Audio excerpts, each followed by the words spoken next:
back.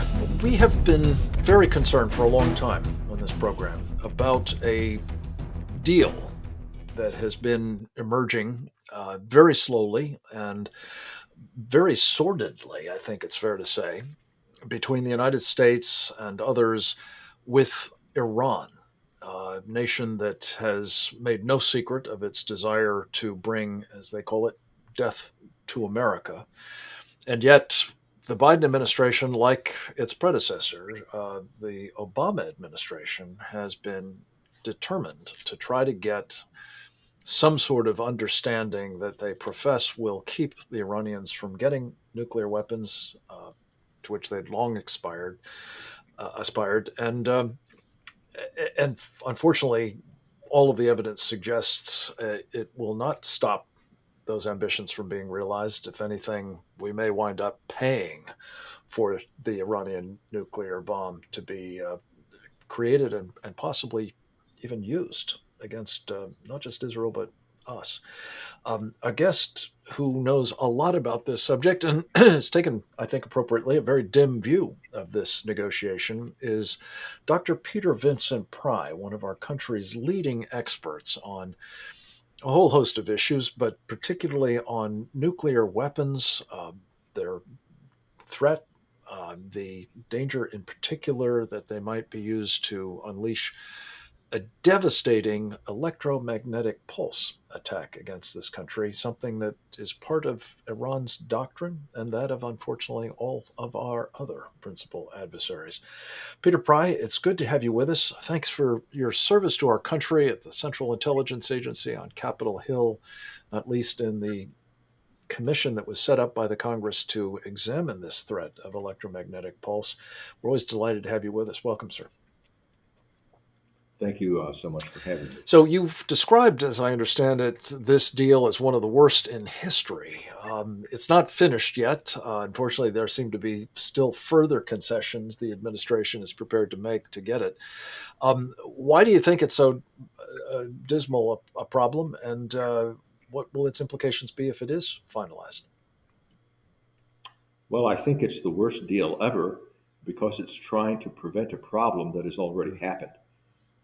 It is my view and that of other former senior officials from the Reagan administration and the Clinton administration that include some of our best intelligence officers, strategic thinkers, and scientists that Iran already has the bomb and has had the bomb for many years and has probably armed at least its Shahab 3 medium range missile with warheads that are disguised to look like conventional warheads, but at least some of them are nuclear.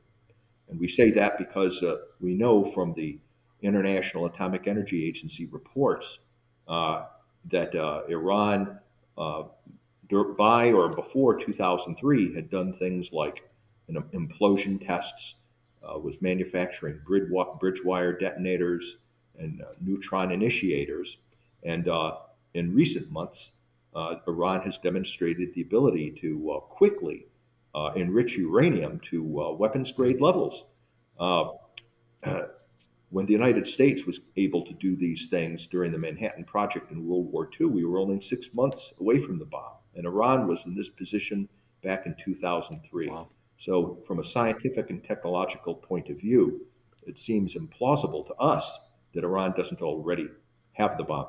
And I'm starting to suspect the Biden administration may know they have the bomb because the Center for New American Security just put out a study that basically says, even if Iran gets the bomb, it's a manageable risk because they probably won't use it.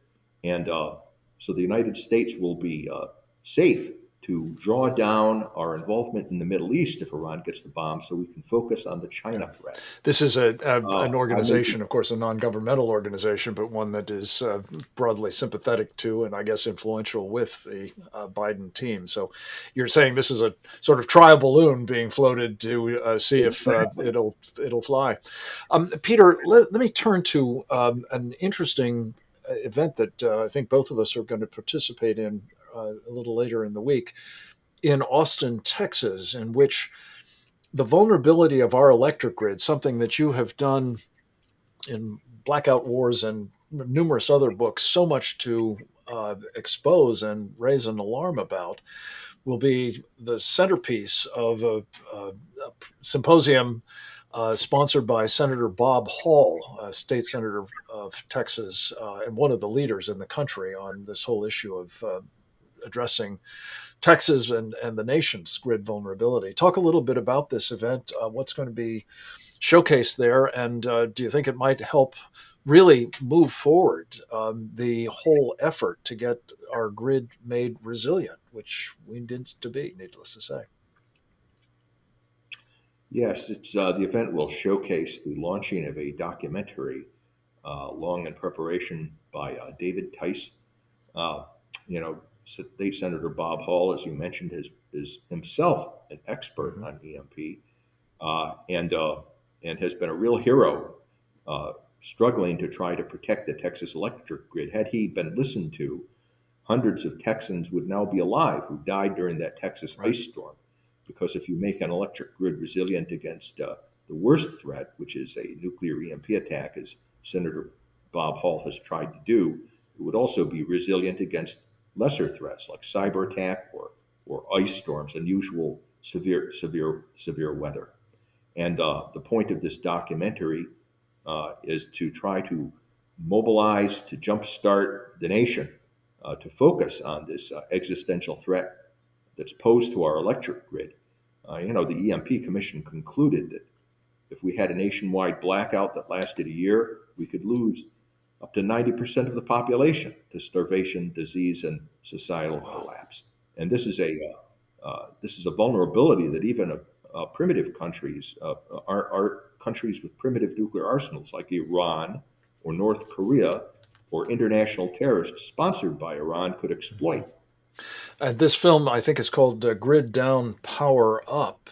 And I gather that it will have, as its narrator, Dennis Quaid, and an all star cast. It's a documentary film, including your good self, I believe. I think I have a cameo role or two, but it's very powerfully done to really showcase the extent to which these vulnerabilities are both known, certainly by our adversaries, exploitable through a variety of techniques. And as you say, Peter, I think if we approach this properly, we will protect against all of these hazards, not just some of them.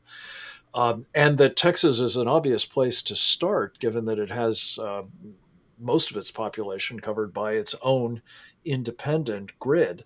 Um, how hard is it, Peter, to take steps that would make a grid, say that of the state of Texas, resilient against electromagnetic pulse, either from a nuclear weapon detonated in space over the state, or perhaps a naturally occurring equivalent phenomenon called a geomagnetic disturbance?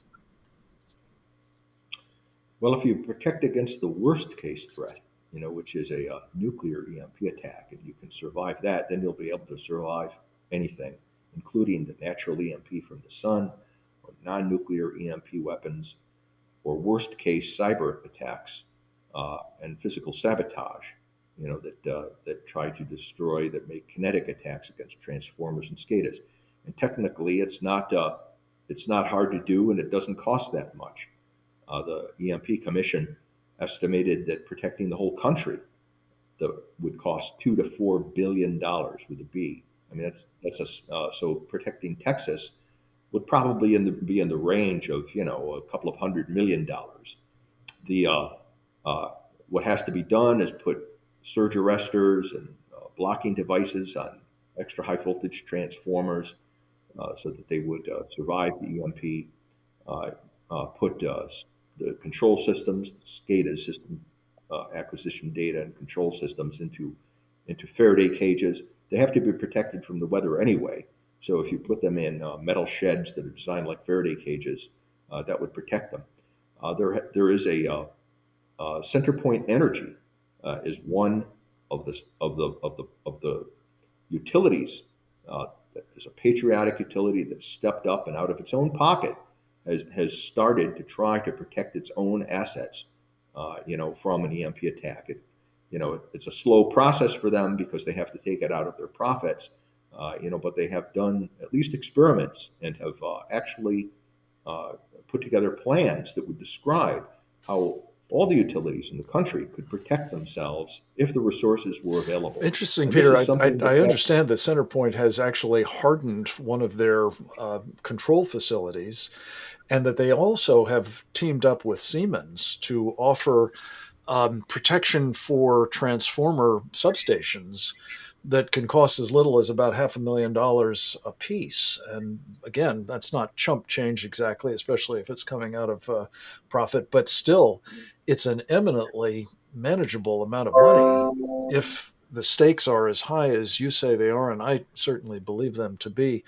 In fact, I can really urge people to take a look not only at Peter Pry's terrific body of work on this subject, but also that of our Secure the Grid coalition for more information both about the magnitude of these dangers to not just the state of Texas and its grid, but to all of us, in fact, and from these various forms of attack, man made or naturally occurring.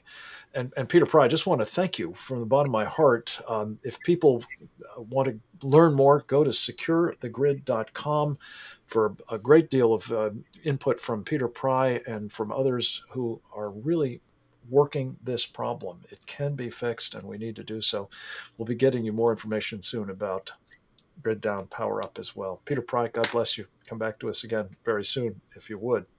Next up, we're going to talk to Dinesh D'Souza about his new film right after this.